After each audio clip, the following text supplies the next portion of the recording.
Okay, everybody, I really appreciate you taking time out of your schedules. I know this is a busy time for everybody, but I really do appreciate you being here so that we can get started. I'm going to walk you through a couple of kind of housekeeping items. When you look at the top of Adobe Connect, you're going to see a little button that has this little guy raising his hand. Does everybody see that? If you say yeah, if yes you do, type yes in your chat box.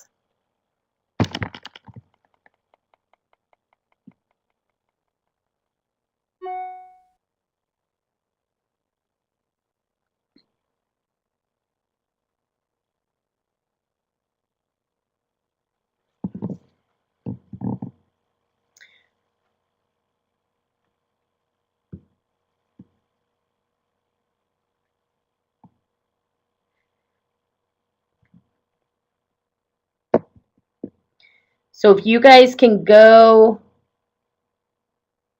no, you can turn off the conference call. We weren't sure that the audio was going to work on here, and so you can turn off the conference call.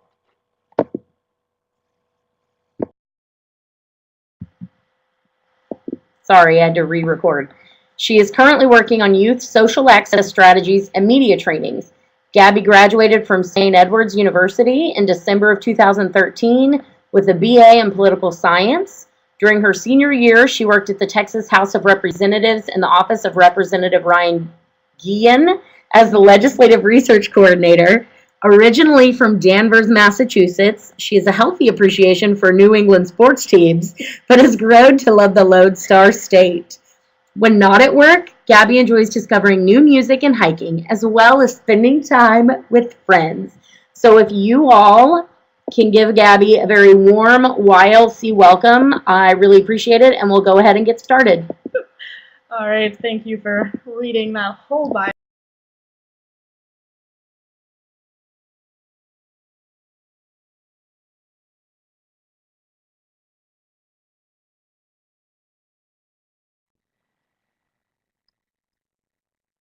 Is that a no? I'm guessing that was a no. Okay, I'll say that again. So thanks again to Lindsay. Sorry for the echo there. And thanks for taking time again. I just want to make sure everyone can hear me before we move on. That looks like a yes from some people. Good, I started talking and I guess it wasn't it wasn't mic'd. So thanks again. And one more thing, if just to make sure, can everyone see the presentation? It says media advocacy, utilizing media to create change. That's visible as well.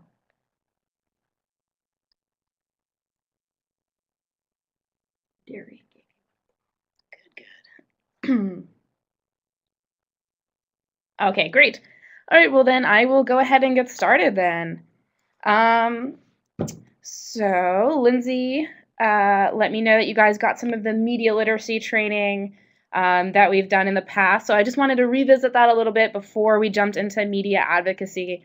So this is a series of the same trainings that we give our other coalitions around the state, which is great. So we define media literacy as being able to critically analyze the intent and the motivation behind an advertisement or a media message.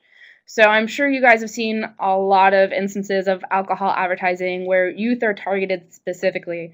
I have the Heineken ad here on the right of this slide as an example of this. So by becoming media literate, you can more critically consume the media you're exposed to, spotting the intentions of a particular advertisement.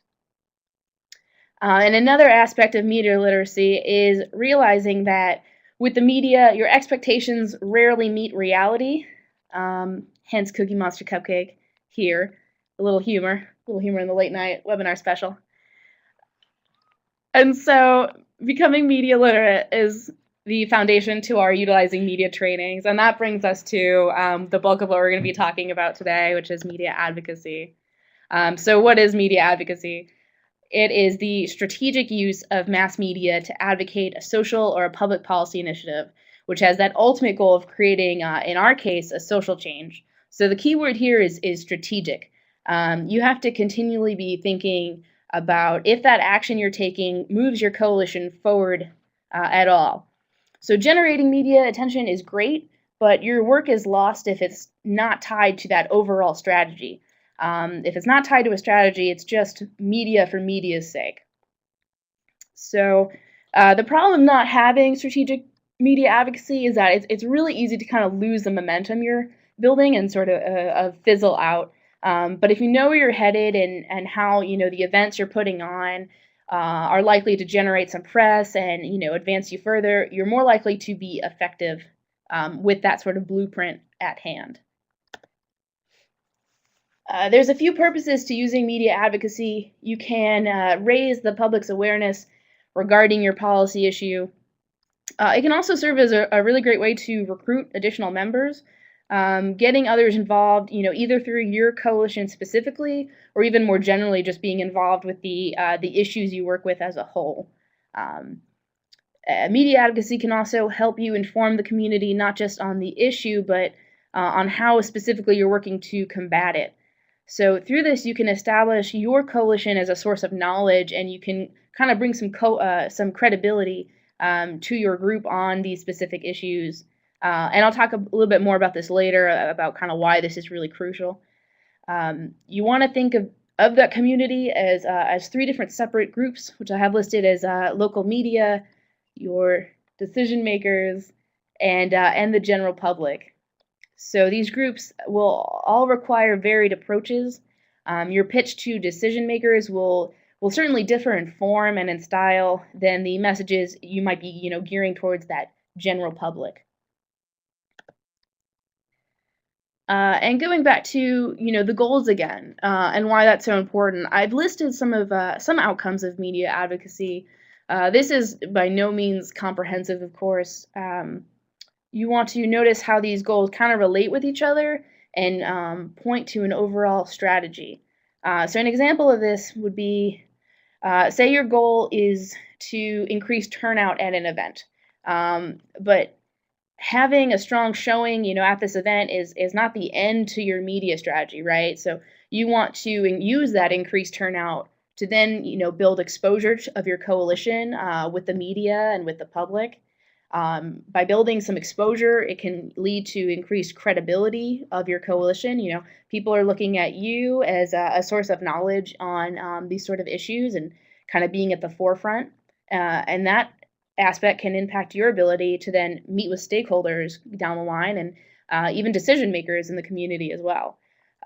So basically, you want to build off your successes if you can plan ahead and you can think strategically. So another point I want to make about the media is to remember that it's a business. So we talk about increasing our media presence, but you also have to be really conscious of the work involved in doing so. Think about even just how social media has changed the news, even in just the last 5 years. Networks are competing to be the first to report a story. Sometimes in the case with even national networks like Fox and CNN did the same thing, reporting a story incorrectly, sort of in that effort to be number one. And so why is this important to know? Well, if you know that your media is struggling to constantly be in the know, constantly be updated and relevant, you want to be able to do a lot of that legwork for them. So again, say you have an event coming up and you'd like to promote it. What you want to do is let your media outlets know well ahead of time with using a media advisory, which I'll talk a little bit more later. Using that media advisor to put that event on the horizon of the people writing the story, so that it has a chance to be covered. So you want to use this opportunity, to elevate your event above kind of that general noise of a typical news week. And another point on the nature of news media is that today's media environment, for better or worse, focuses on what people want to hear rather than what perhaps they should hear. And we kind of refer to those as water cooler stories. It's the type of stories that people want to talk about with their coworkers and their friends, kind of the next day. If you want to use the little hand menu, has anyone heard of or remember Balloon Boy? Balloon Boy is going to be my example. Possibly. It's kind of outdated, I know. Anybody? Can anyone click on that? Oh gosh.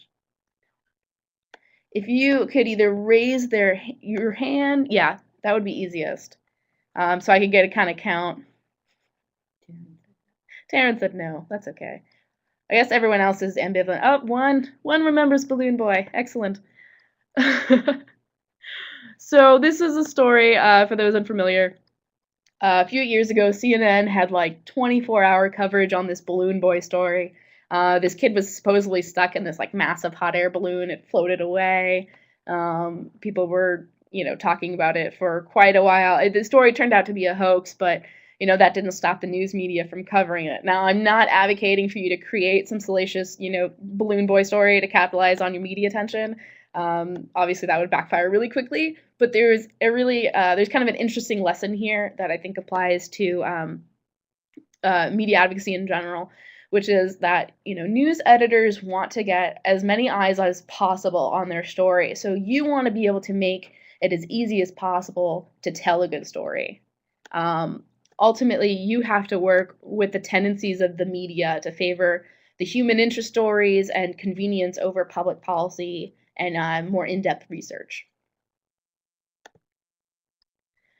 So I'm going to move forward and kind of talk about the different types of media, but I just wanted to pause and see if anybody had any questions for me about some of the stuff we've talked about yet.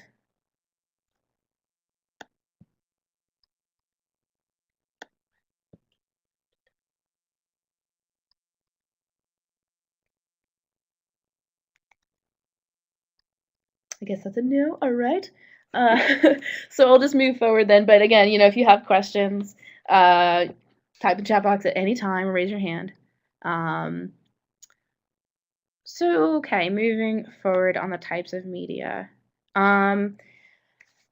If you can, list in the chat box maybe some of the types of media your coalition has either, used in the past, or maybe some things that you might, maybe some sources you would like to utilize going on in the future.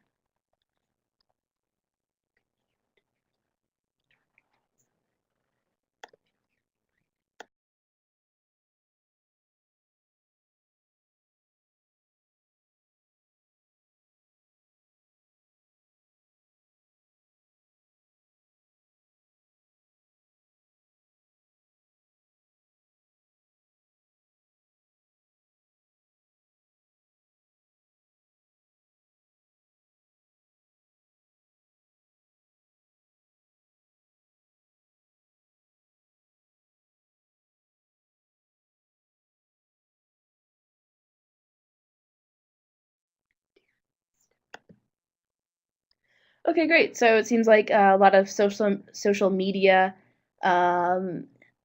working with that, and then the PSA, the radio. That's cool too. We'll wait for this comment to come in before moving forward.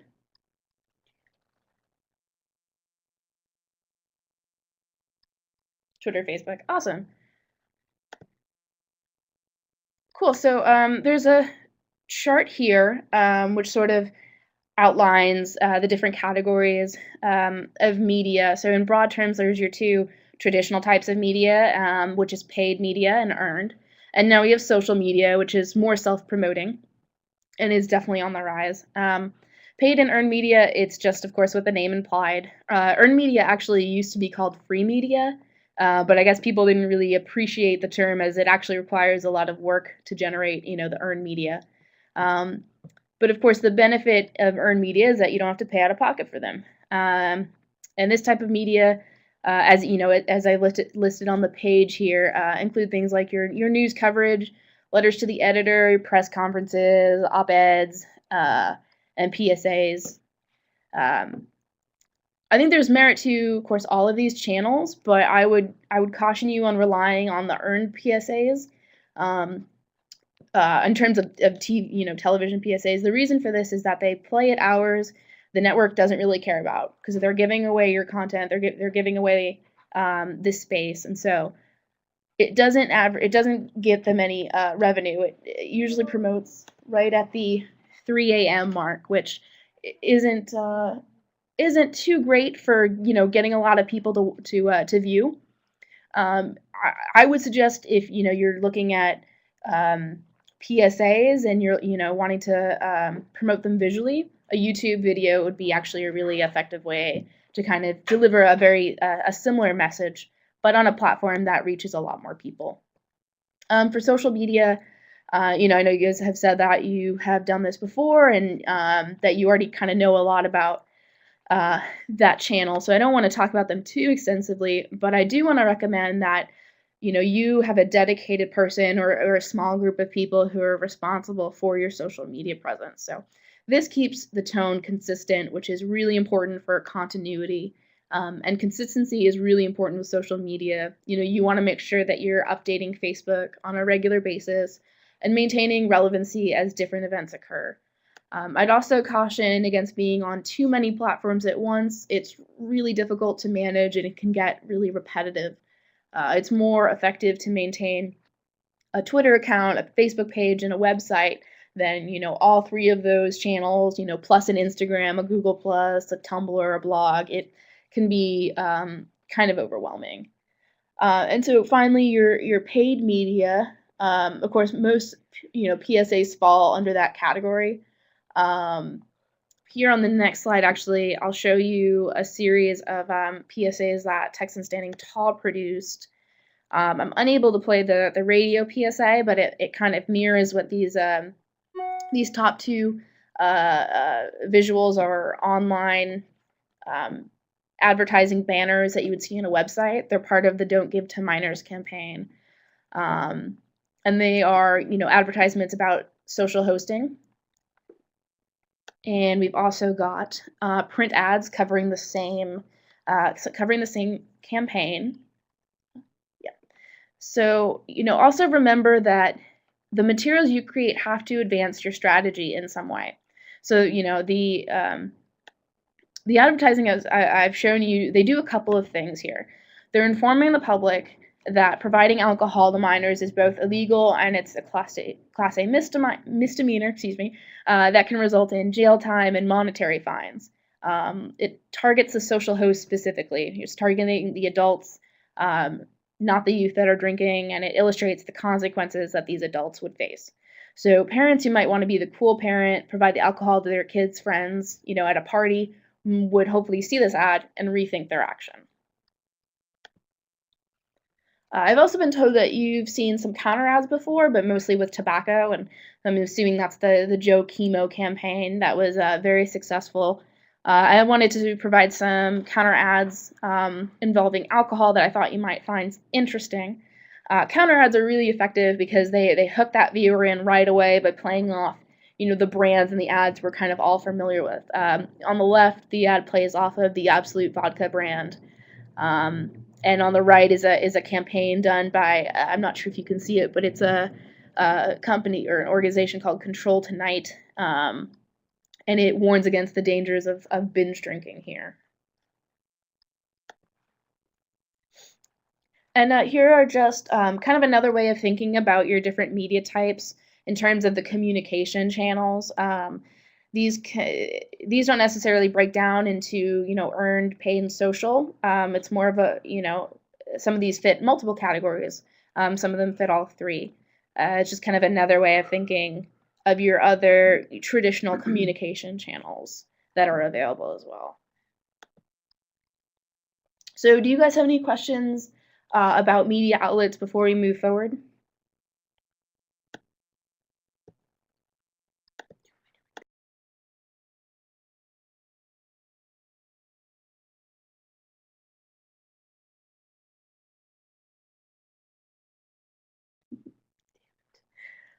Okay, great. So I want to move towards kind of an outline of how you would create a media plan, which is going to incorporate kind of all the information we've talked about, and I'm sure a lot of the other information you've got from previous trainings. This is part of the media plan training, which is the final media-related training that TST is producing, and it's something that I'm developing right now. So you guys are actually the first to look at some of this content.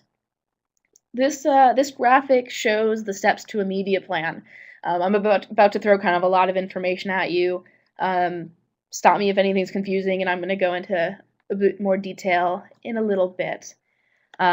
So step one is right there at the top, outlining your goals. And that refers back to, developing the strategic plan that I was talking about at the start of the webinar. So outlining your goals and your objectives and really discussing what results you want to see kind of generated from a media campaign. Second is the crafting of your message. So your message should be easily understandable and very relatable to the community. It could be to inform, to persuade, or even to change a policy. Identifying your audience, that'll be critical when you go to choose your media sources. So if you're trying to reach college students, a heavier social media presence would be advisable. If your target audience are the parents of high schoolers, you might want to consider a different channel to reach them. Next is the assessing your resources. So this is, of course, very important if you want to, purchase any paid media. But resources don't only refer to money. This is also about assessing the resources you have in the community in terms of what media sources you have available, and even finding potential stakeholders that you could tap into. That fifth step is to build your relationships. So here's when you'd create a power analysis, which sounds really cheesy, but it's actually a very effective tool, and it's one that I've used at the Capitol before, although not so formally. And I'll go into more detail about how you do that in a minute. Step 6 is to implement your plan. So this is, of course, a lot more feasible once you've gone through all of these previous steps. And finally, you have an evaluation phase where you look at the results you've yielded, and are those results what you anticipated? And if the answer is no, what could you do better next time, and what changes should you be making? So after that, bulk of information, does anybody have any questions kind of about what each of the steps mean in that media plan?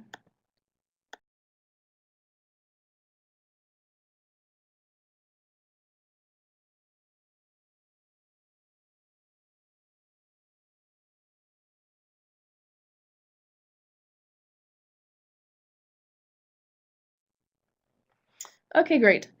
So I wanted to, and we don't have the time to go through all of the steps today.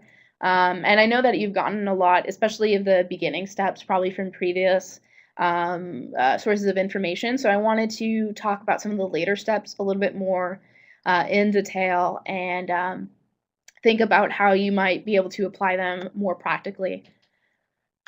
So going to that assessing resources step.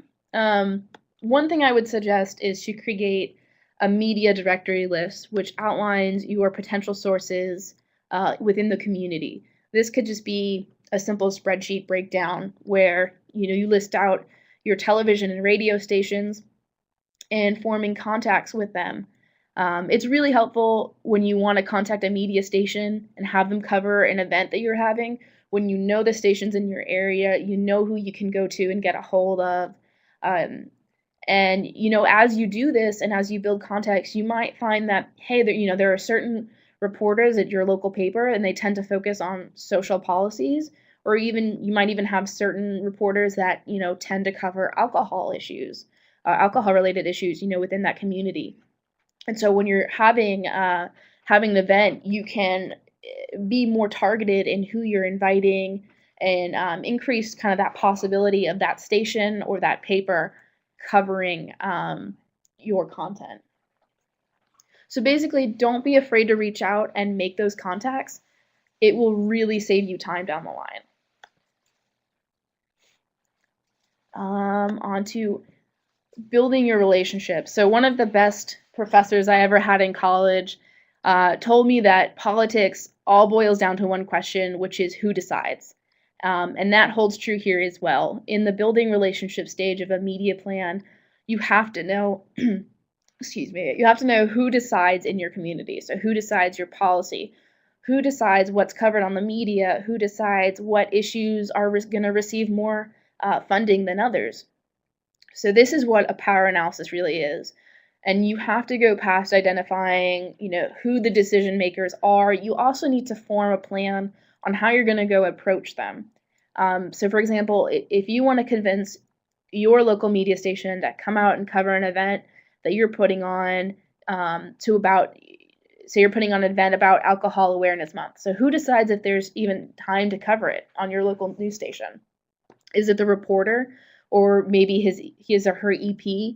It could be the network itself, the station chief, or maybe the shareholders. If you don't know this, it's going to be really hard to work effectively moving forward. And implementing your plan. So finally, I wanted to discuss a few tools you might want to think about when you're implementing your plan. And again, I'll use that example of wanting to generate some press at a large event that your coalition is having, maybe during, the Alcohol Awareness Month, which just passed.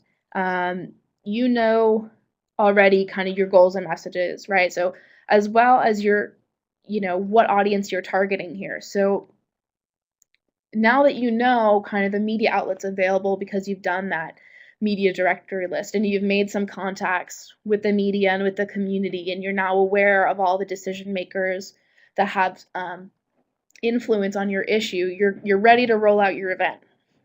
But there's a few steps that I would recommend you do in order to implement successfully. The first of which is sending out a media advisory to your local media. So this would happen, you'd want to send this out at least 5 days prior to the event. And the media advisory will detail who, what, when, and where this event will take place. What this does for the media is it puts your event on their radar, so they can, when they're planning their news coverage for the week and they're handling out assignments, you can make sure that you're on that list. You'll follow the media advisory with a press release. A press release is more detailed, and it will include some more relevant information that advisory wouldn't have. So you would release the press release on the day of the actual event, and you would keep both to about a page in length. And as I mentioned before, as Lindsay mentioned, I worked in a representative's office for about a year, and I can tell you that there was an intern whose job, and this is going to be typical in every representative's office and probably most of the senators as well. An intern whose job is to read all of the local papers every day or weekly and highlight press events and opinions from their constituents on relevant issues that are happening either at that local or state level. And this is a way for the representative, the senator, who can monitor his constituents' opinions. Letters to the editor is a really great way to do this, and op-eds are another. These are being read by the decision makers. The letter to the editor is the shorter one. You're aiming for about 150 words or less. And this includes people's opinions on current events, sometimes ongoing issues, or even an upcoming event. Each paper will have its own rules for submission, so you'd want to be sure to review those before sending your letter on in. Op-eds are another great tool. It stands for opposite the editorial page. So these are your more detailed responses. They typically sit at either between 500 and 650 words. And you'd want the op-ed to be written by someone with credibility in the community because of their length. There's not as many of them, of course, so by using someone who's the most credible, you elevate your chances that it's going to get published. It's also really important for both of these avenues to be timely because the window of opportunity to issue a response to a current news topic is often really small. So with that, I just wanted to open it up to any questions you guys might have for me on media advocacy or how you'd kind of develop a media plan. So I'll just leave it up to the chat box for those.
I can't turn the thing. It's on.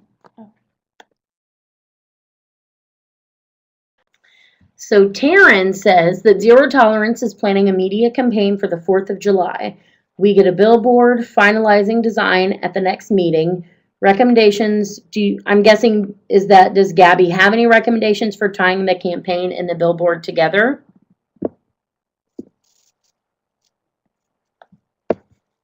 You have to unplug it.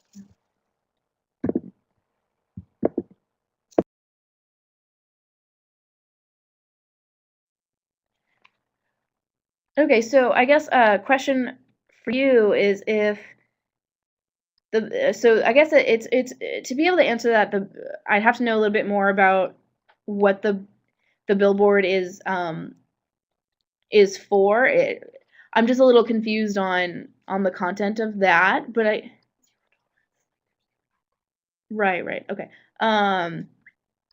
If you're tying the campaign and the billboard together, okay, I kind of see what you're saying.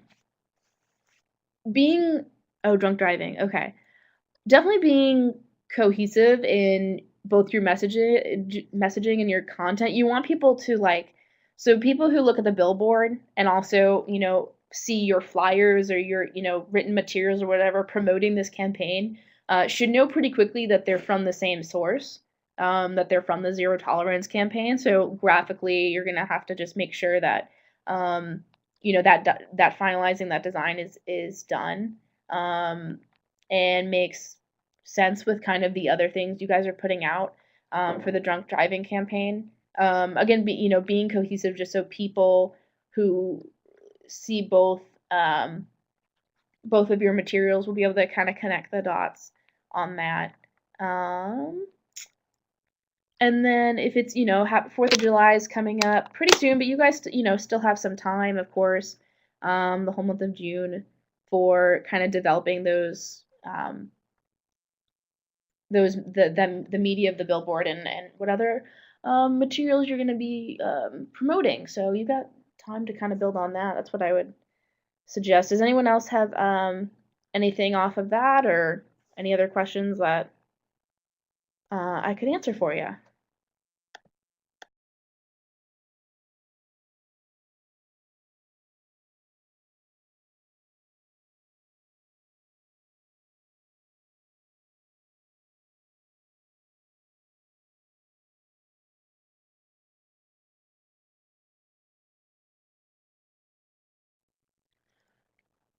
All right. Well, with that, I want to thank you guys again for participating in the webinar. I was really glad you guys could give me a listen. And if you have any other questions, maybe that come up later, about what we've been talking about, of course you can email Lindsay, and I will get a response to you as soon as I can. So, with that, that's it from us. Lindsay's gonna say. Hey, thanks guys for showing up tonight. I really appreciate your time and your commitment. So if you guys need this for anything, I'm recording it, so we'll be able to make it available. Again, if you have any questions that you think of later on down the road, please shoot me an email, and either I can answer it or we'll get Gabby to answer it, since she is our super secret expert. Yeah, if you think of anything, just let me know, and I will talk to you guys soon. Thank you so much.